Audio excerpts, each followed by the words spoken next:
Vilarealencs, són temps d'emergència, d'estar alerta, vos parla el senyor alcalde.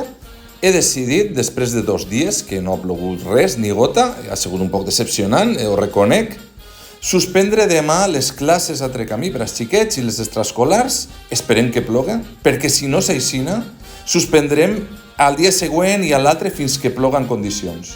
A este pas, els xiquets suspendran les assignatures perquè des de Conselleria, no depèn de mi, no estan deixant treballar als mestres que tenen voluntat, que volen fer classes online, que volen enviar els deures, però els han parat els peus.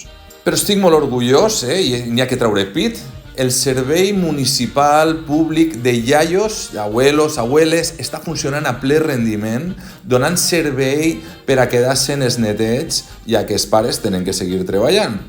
El que també s'ha suspès i no depèn de mi són les visites als metges, salvo les urgències, però no hi ha més problema, perquè tu, quan te topetes una miqueta malament, crides i te donen d'ací 2 o 3 setmanes. I entonces el dia de la cita o t'has mort o has millorat.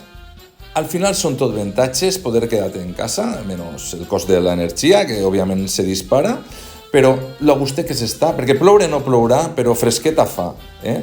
I no me digueu que no recordeu en enyorança un poc aquell temps de la pandèmia, podeu tornar a fer pu de ganxo, fer reposteria o el que vulgueu.